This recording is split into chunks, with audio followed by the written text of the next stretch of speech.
Hi everybody, good evening. My name is Alan, and on behalf of the crew I'd like to welcome you to another edition of Bridging Heaven and Earth.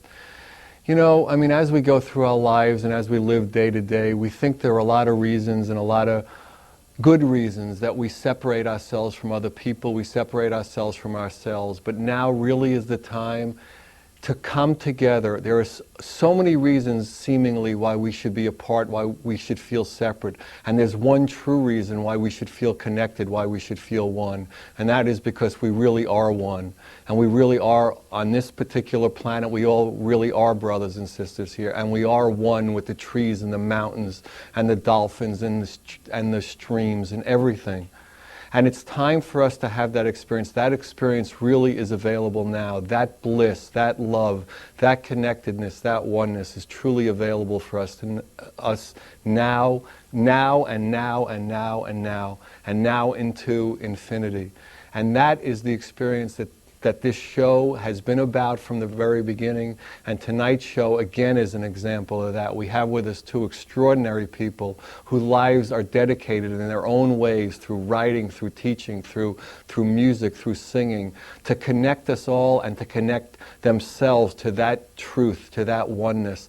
And if we can participate in the show with them tonight, we will have an experience that will take us closer into that love. We have with us tonight Mark Jones, who's a spiritual teacher. He's an author of this extraordinary new book, Bliss is Everywhere Now. And he flew in just a little while ago from New Mexico just to be with us tonight. And we're just honored to have Mark with us. And we also have with us tonight Shanti Shivani Mafi, who's a master musician and a Dhurpad singer, and just her being is an expression of that joy. And so tonight we have people who are coming at that joy and coming into that joy in different ways seemingly, but the way is the same. The way is love, the way is inspiration. So just whatever you've done today, whatever you think is the drama in your life, let it go. Just sit with us for the next 58, 59, 60 minutes and let that love of Mark and Shanti, and hopefully a few seconds of it from me, take you into another experience, take you into the one experience we truly all want. So please, as we normally do at this time, join me in a short meditation to connect up, to slow down, to let that surrender start to happen in your life. And if you don't know a technique, just close your eyes, follow your breath, or just get in a comfortable position and just settle in for a second. So please join me.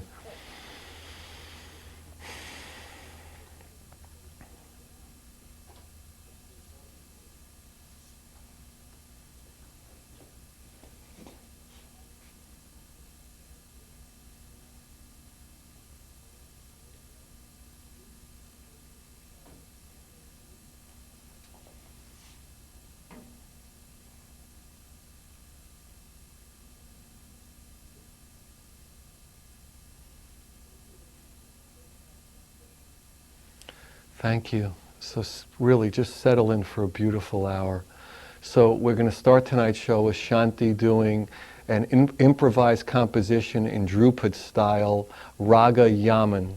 Now, I don't know what it means, but it's extraordinarily beautiful. So just open your heart, open your ears, and just open your eyes, and I think you'll have an experience that we had earlier in the sound check. So Shanti, whenever you're ready, please.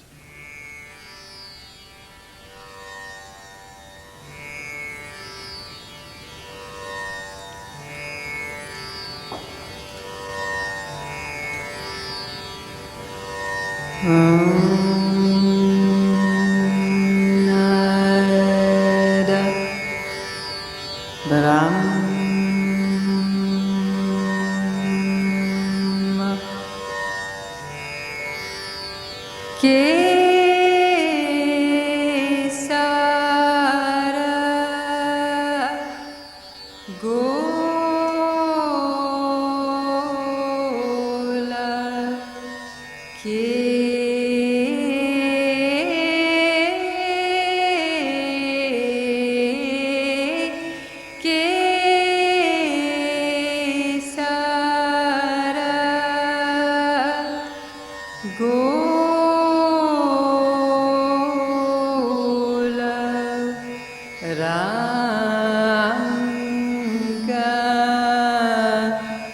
Bano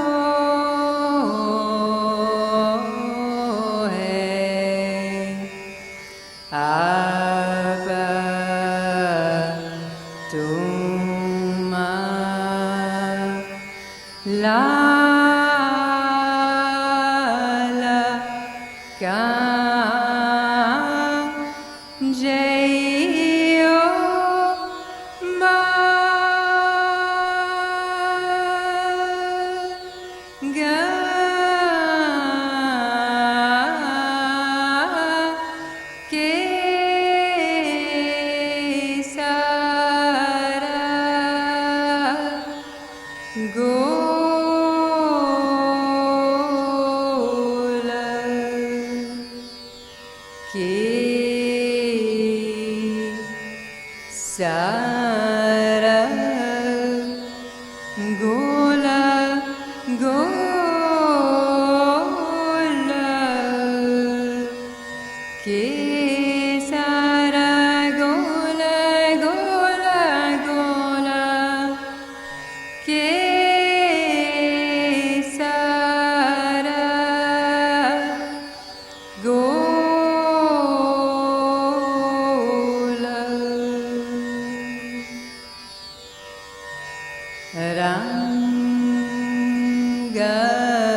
Hi, welcome. Thank you, Shanti. That was fantastic. So we're on the set with Mark. So you've written this book, Bliss is Everywhere now. Now, what does bliss mean to you?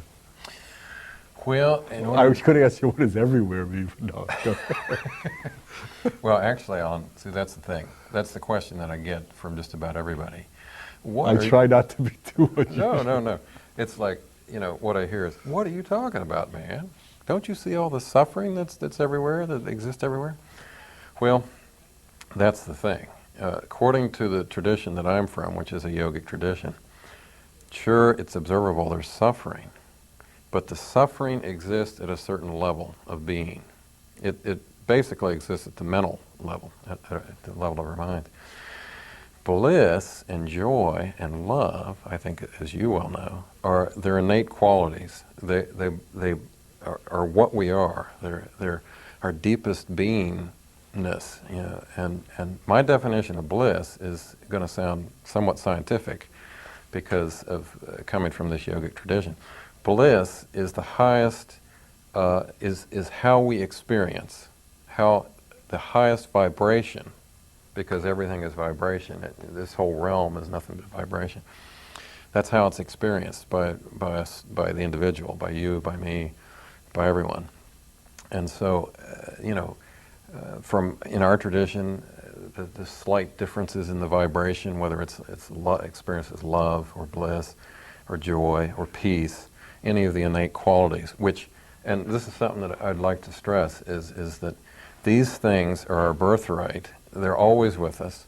They're not dependent on anything external, nothing external. You can, have the worst possible experience that you can possibly imagine, and yet still within you and as your beingness, bliss and love and joy dwell and are what you are. Now you talk about like part of your tradition is a yogic tradition, but in your book, from what I got out of it, was that it was like what people call a channeling from like the higher self or something, which started in terms of human time fairly recently. Now channeling, as far as I know, isn't part of the yogic tradition. They probably kick you out of the yogic tradition. As a matter of fact, yeah, there's some people within my own tradition that look askance at channeling. They look askance at almost everything. Yeah, it's true. But at the same time, it's a very valuable tradition. Once again, nothing, in my view, is a box. You don't ever want to get put in a box or put anything into a box. And what I would say about channeling, all it is connection with the higher self, the source, in whatever way you look at it. Now, some people tend to view that, they're channeling another entity and that it's separate from them. Well, in essence, as you well know, nothing is separate. It's all the same being. We're all the same being expressing through different bodies. That's what it is. So even though the person, in the case of, more New Age channelers, think it's a separate being, in a sense it very well may be. It may be another individualization of consciousness that they're bringing through. But in the end, ultimately, there's only one. There's only one thing. So, yeah, channeling, my tradition is Kriya Yoga, Yogananda and that bunch. And channeling is something that's apart from that. That's autobiography of a yogi, right? Yeah, correct. It's something that's apart from that developed in me, just spontaneously. And that's an interesting story. This was December 25th, 95. Am I getting the date right? Yeah, that's correct. Yeah, and so how did this happen? And so you were involved in the so-called spiritual path before that. And involved with Yogananda and autobiography of yogi and Kriya Yoga. And then all of a sudden you were sitting around Christmas Day, and what happened?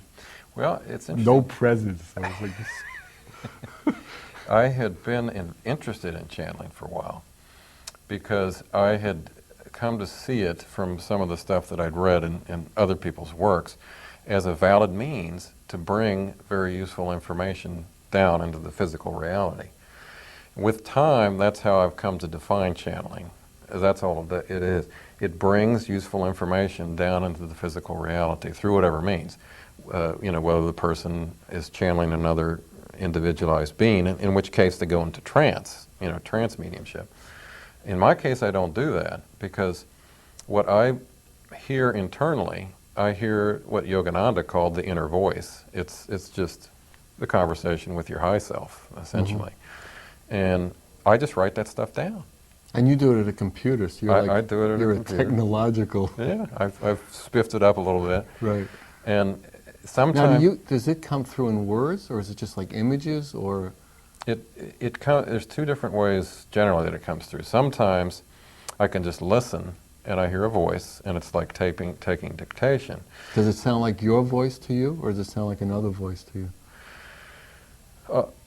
It's not. It doesn't have the timbre of my. It's me. It's my higher self. In my opinion, it has a slightly different timbre, but I don't pay any attention to that. I'm not interested in that.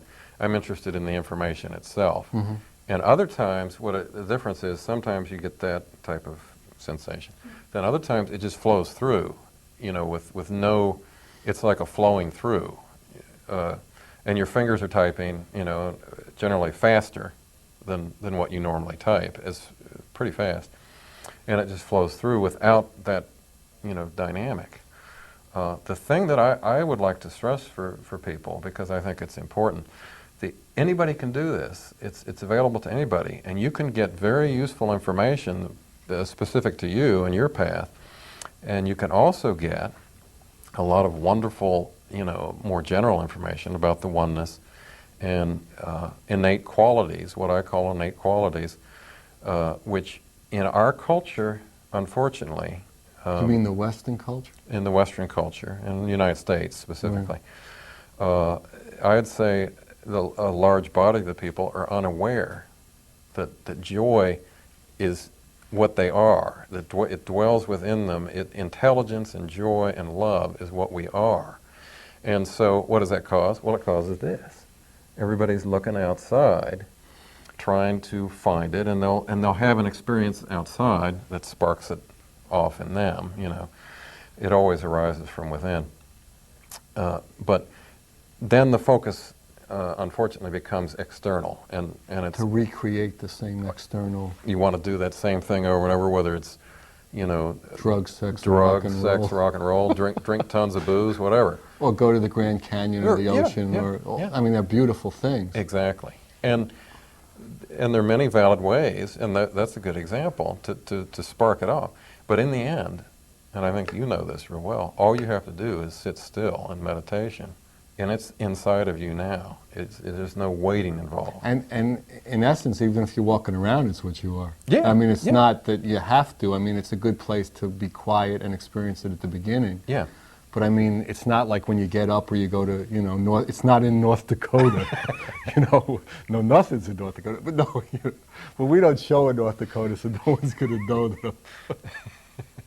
No, it's true. It doesn't Right. ever go away. Right. It's not like somebody drives it up to the back of a hall where the teacher is, or Yeah, and then they dish it out, Right. and they're serving it out. right. No, the only thing a teacher can do is help you to find it in yourself, at least the highest ones. If you're ever involved with anybody and they're telling you that they got something and they're going to give it to you, and you know, just run from that, because the highest teachers always say the same thing. It's technically everywhere now. It's you know, it's not only inside but outside. Everything is made of God. God is everything. She Yeah, was what everywhere. can be outside that energy? Yeah, It's like, hello. it's not possible. Right. But you know, many the yogic saints and stuff say that one of the fastest ways to discover that is just to look within, Right. and you can Right. run into Well, it. yeah, because you're quieting everything else down. Yeah, yeah. And what exists when nothing is looking, nothing's hearing? The external sounds or sights. Yeah, yeah. And the mind isn't going, which And is the the mind trickiest isn't going. part. That I think for everybody is the hardest Because that's where part. our identity lives, our separate identity. Yeah, exactly. And if So your book has different, you know, like tools and helpful hints for people to go past that, the limitations of the separate mind, say, Yep. just. So why don't you go into a few of those? Well, there's all sorts of different ways and practices, but of course one of the fundamental ones is the practice of meditation. And although meditation can be done in many different ways, in my tradition, what we do is it would be called just being in the beingness, just sitting in the stillness, or just sitting. And initially, a technique is used, often like a mantra, mentally repeated, or watching either the breath, or something that I've found is very useful is to observe the visual field that you see when your eyes are closed, and concentrate on doing that, and you keep bringing the attention back, you know, to that visual field. After a time of doing this, it you know, as you well know, and I think many people know, it takes some time to get to the point where the mind does begin to quieten some. So it takes, meditation is a practice that you get involved in with the intention that you're going to do it for a while, you know, before you.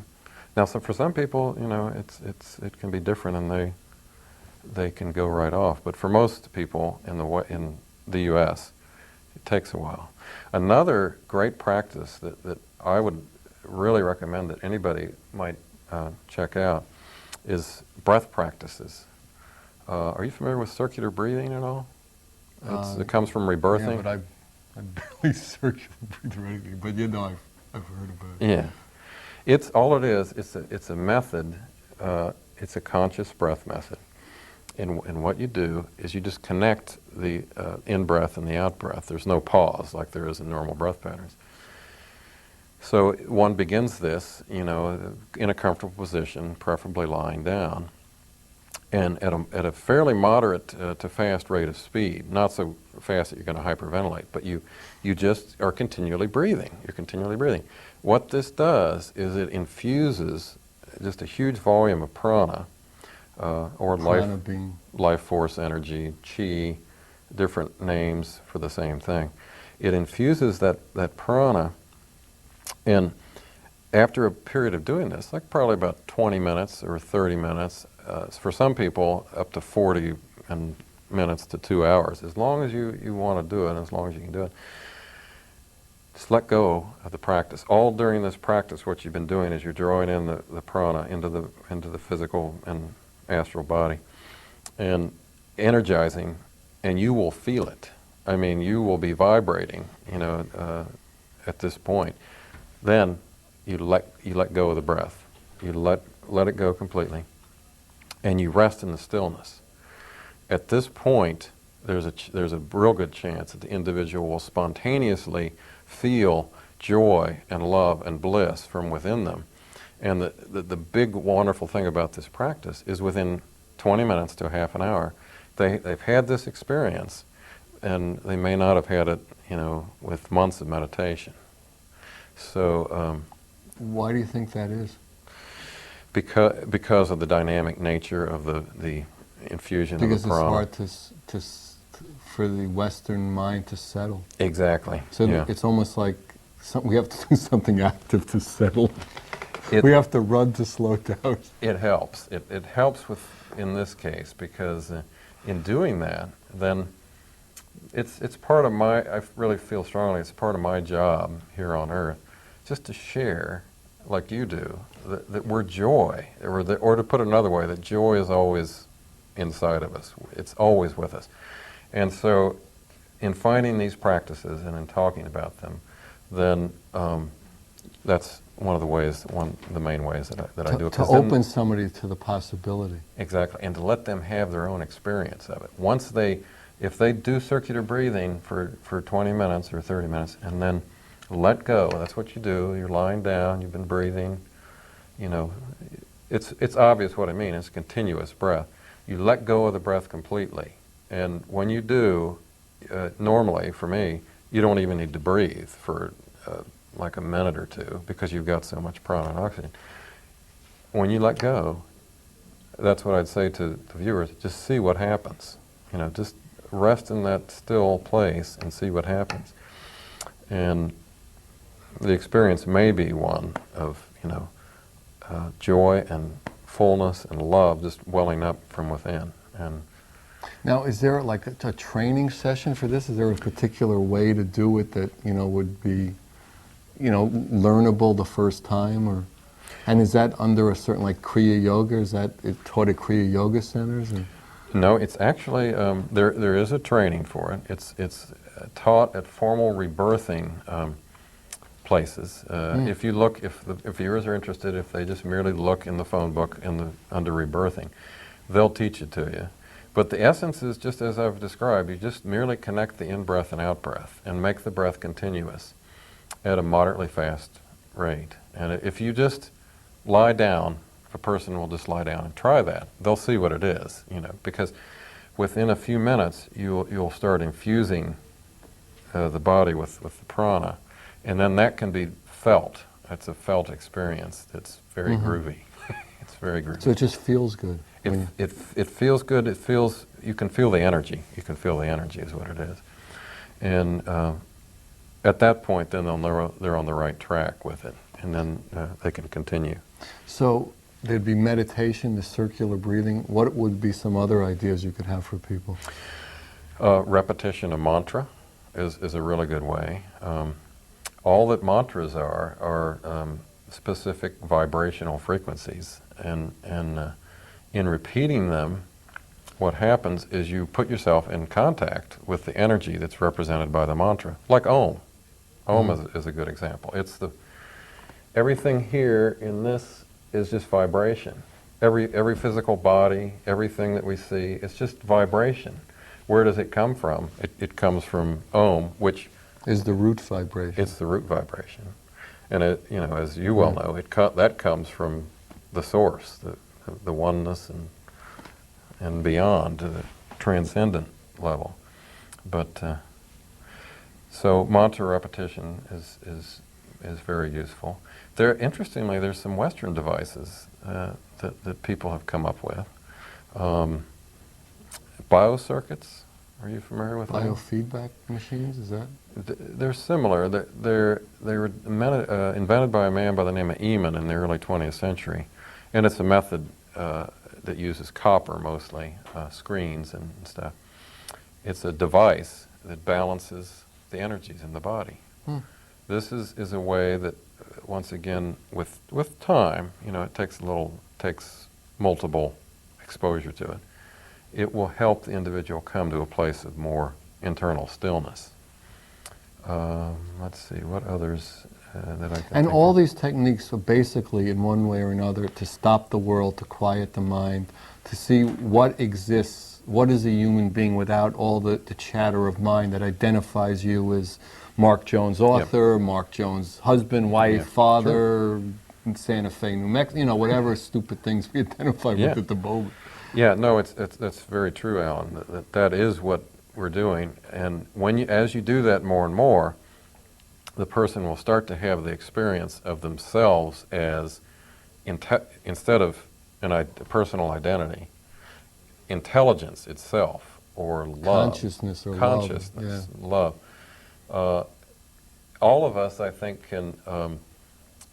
Many of us can remember past life experiences. I remember. Some of us can't remember what happened yesterday, so we're in that kind of bind nowadays. But we might not be able to remember what happened yesterday. Right. We might be able to remember what happened 2,000 years ago. I remember clearly past life experiences when I was a woman, and I lived prominently in Egypt. I was a woman, I lived in Egypt, and I remember it clearly. Now, I'd ask your viewers out there, here I am, a man. Okay, the one person out there, get ready. Come on. Here I am, a man in the late 20th century. Then I was a woman in Egypt in the past. Well, but in essence, that's the question. I was. Very, But very attractive. In essence, I'm not either one. No, So, yeah, we're souls. So I mean, and that's the value of remembering that, because so we won't get so attached to the specific life form we've taken now. And it's fun too. It's fun to know. It's fun. I have to be honest. It's fun for me to remember that experience because it was a very alive and vibrant incarnation. I had been born. Do you ever remember any boring ones where you were just hacking around? Just hacking around for 60 years or something? Yeah, I was a woman. I lived in India. That was just a common life. But this one. But you spoke with a very nice accent. Yes, I had a little in India. Oh, yes, I did. Oh, that was so good. Oh, it was so beautiful. All right, well, now that we've spoken Hindi, now we got to get some Hindi music. All right, so now we're going to have Shanti play her second set. It's improvised alap, Dhrupad style, again, don't ask, Ras Yaman. And it's again, just feel the vibration of the voice and the instrument coming together. Just for a while, just close your eyes. I mean, I know that Shanti's beautiful to look at, but just let that vibration carry you a little bit. So whenever we're ready, Shanti is going to do her second set. Thank you.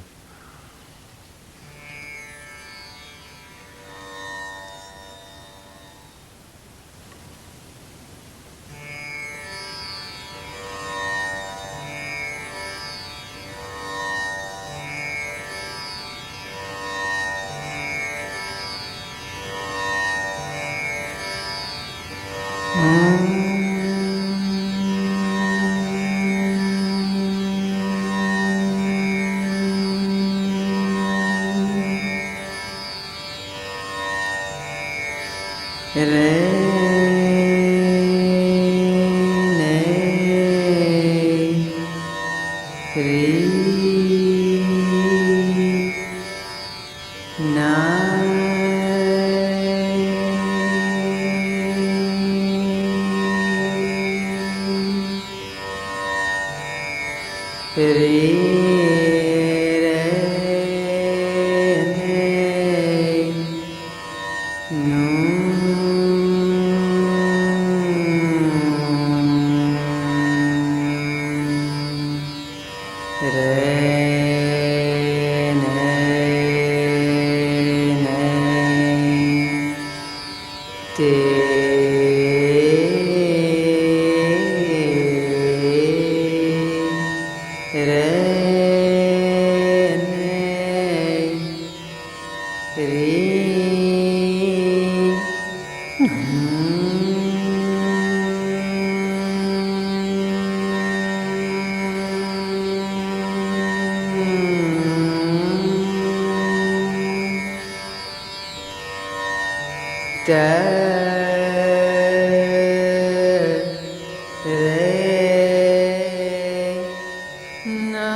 Wow, thank you, Shanti. That was fantastic. And also, I was watching part of Shanti because I was on the same set. Well, maybe not obviously, but she is on the same set as us. But also, some of the time I was watching the monitor to see what everybody out in the television world, all 6 million of you were watching. And I must say that I don't know if it's safe, but the camera people and the people in the control room, I mean, that was so beautiful. And we were watching it here, Mark and I, and it was, just the images were really fantastic. So, I just wanted to, tell you guys that. So, we're back with Mark on the set. So, Mark, now that you've written this book, first of all, what prompted you to write a book of all the ways to get that message, to get that experience out? Why didn't you do a television show? God help you. That was your job to do. I understand. No, barely, as it turns out. I think why is because I'm a writer. It's my natural. And I'm a talker. I'm a writer and talker. And it doesn't mean that I couldn't do a TV show too. But this was something that inside, I felt I wanted to share with people, and it's one of the quickest ways to do it. You can these days you can get the word out in one way or the other, pretty quick that way. So, is your book available on the internet? I mean, I know a lot of people.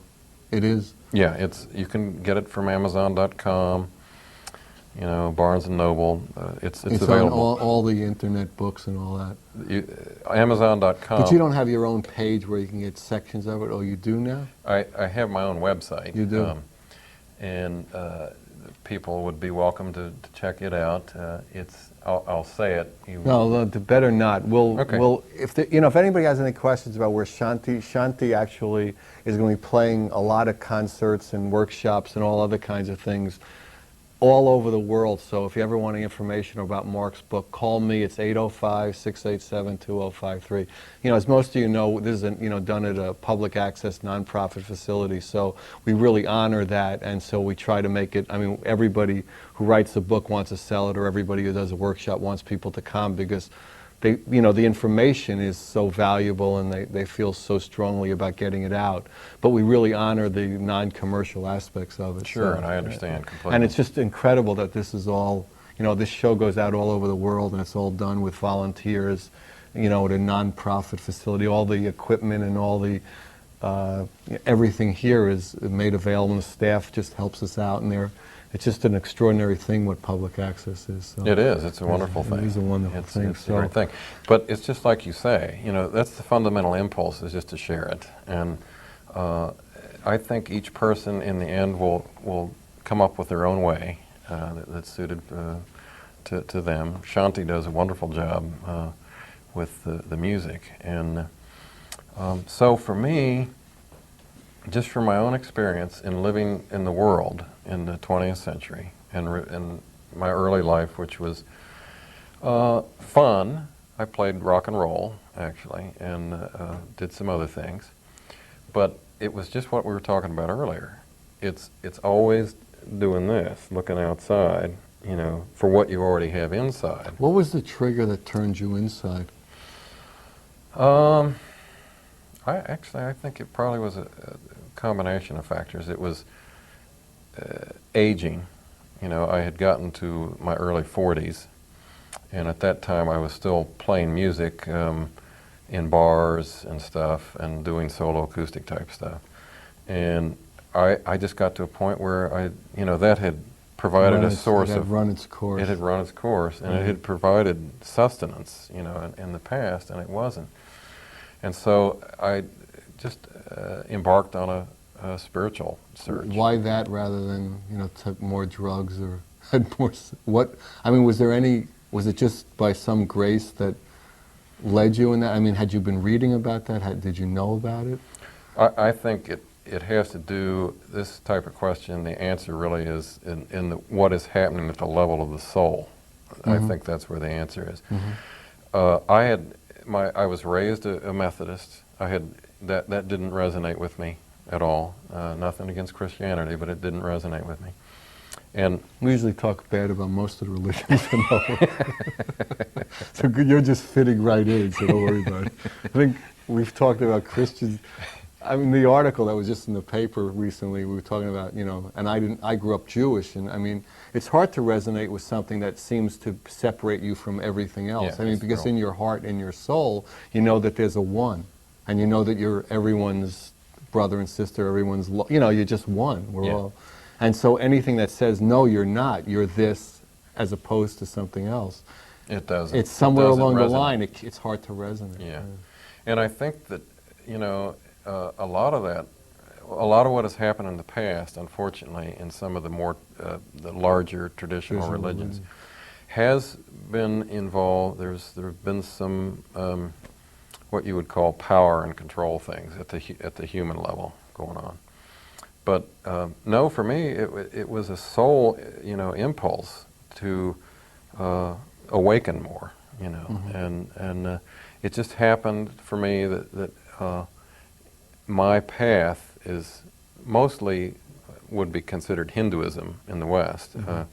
It's sort of an eclectic thing that combines that, but that's. So was it you just stumbled into a bookstore, went to the spiritual section, and Yogananda's book fell on your foot, or was it one of those kind of things? Sort of. I got interested in Tai Chi, and so I started doing that, and then from there I ran into some friends that were involved in that, and they suggested that I check out a few things, and once I started to check out things, then it just did one of these, Right. you know. It Further was up just and further in. everywhere, you know, reading Right. everything. New Age, Buddhism, Hinduism, Taoism, all, you know, all the isms, basically.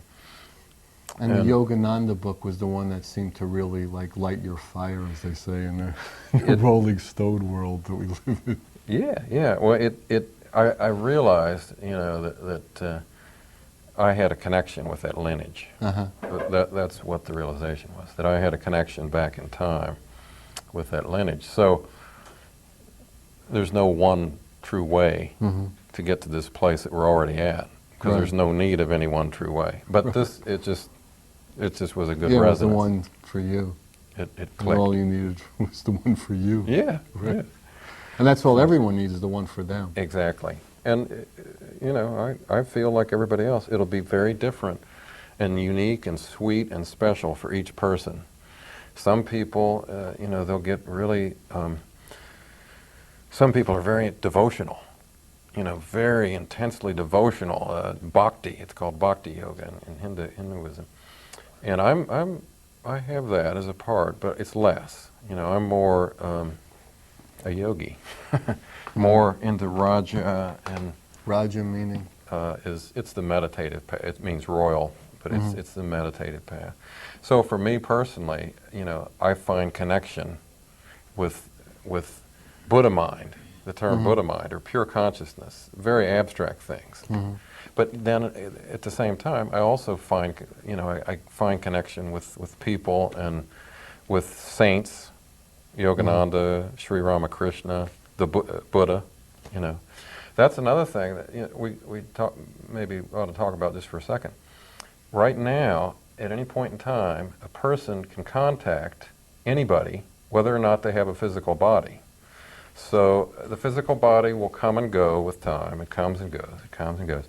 But, you know, if we're spirit, we can't be the physical body. So if you are drawn to contacting the Buddha or Yogananda or any saint or anybody, we're all saints. You know, they just have further actualized it. You can do it now. Just Yeah, I gave him my number already. No. Yeah. So everything's clear now. He's got everything straight. So your feeling is that people can get guidance from anyone who they seem to feel a connection to. Yeah, that's been my experience, is that you can get still and intend to contact. Well, for example, Buddhism's a good example of this. In Buddhism, in some of the branches of Buddhism, they do this all the time as a practice. They contact, you know, Buddhas, that's the soul. That's what we are. It's just an aspect of consciousness, you know. And they do this intentionally, and they get results. It works. It works. So that's And results are the experience of love, of truth. yeah, because that individual, as a vibration, has actualized that more. So it's just like you and I sitting here and talking, and you know, vibing together. It's the same thing. It's just it's just a bigger level, or Is it a bigger level, or is it seemingly a bigger level?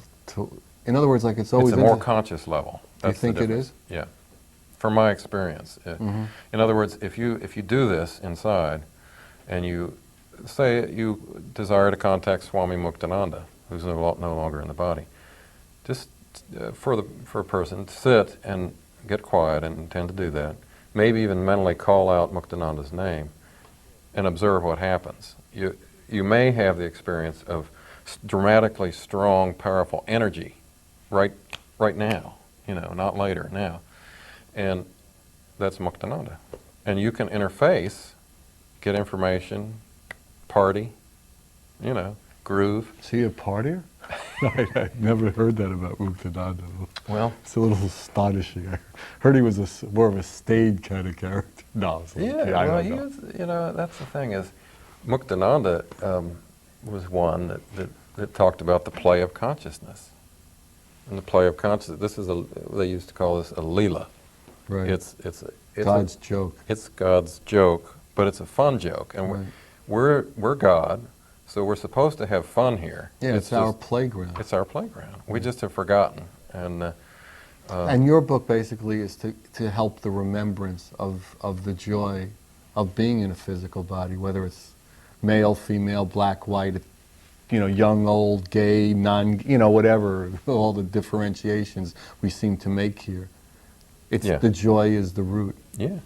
And if I would only hope that my book in some small way helps that, because once a person, as you know, once a person has that experience, then it with time or now, it will fill them up, and they will feel comfortable here in a physical body, and they will feel comfortable in other They'll realms. feel not only comfortable, they'll feel joyous. They'll feel great. They'll feel Right. they'll feel joyous. Yeah, I don't mean comfortable to be. Yeah, just a like in an minimizer. old shoe. Yeah. Right. But that's a problem with this realm, is that so many times people do not feel comfortable being here. Well, actually, I think somebody once went to the Buddha or one of the masters and said, I'd like to, experience bliss and light. And the guy said, well, you got to get to even first. You got to get to where you're not freaked out all the time. So if you Yeah, got it's a ways true. to go. It's true. So, but do you find that during this period, coming to new millennium, that like the process is speeding up? So we're, whatever would have taken before lifetimes or 50 years or whatever, that is happening faster and faster for people. That openness or opening to the truth of what they really are is coming quicker in human time, in a sense, because the energies are building for that to happen. Yeah, that's my own experience and feeling, is that's what's happening right now. The energy, in fact, in the greater world, you'll notice many people right now have chest flu, or, well, this is just the heart, it's just the energy pushing at the heart. In the global realm, that's what's happening. There's more and more energy. It's trying to push at any restriction that is a restriction to love and joy. So you've been traveling with this book to like book signings and to workshops and things like that? I've been doing some book signings. I Right. haven't done any workshops yet, but I may in the future. Are you planning on doing that? I would like to. I would be open to it. I have my second book finished, and have been involved in just trying to What's get the it name of that? blissed out. Bliss out, I was going to say, Bliss, where are you now? No, that would be a step back for sure. Now, Blissed out. it's a very different book. It's not a channeled book. It's about a trip I took to India and the experiences of that trip. And then it's sort of what I call stream of consciousness grab bagging. That's where it starts, but then it goes here and then it goes there. Wow. So are you just kind of shopping it around to various publishers and? Actually, as with my first book, I'll self-publish it.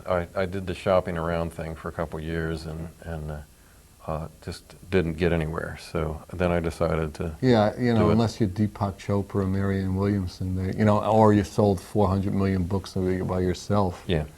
there's- That's the sad truth. It is. It really is. And what they used to do, they're cutting back more even. So I guess we're again coming to the end of the show, and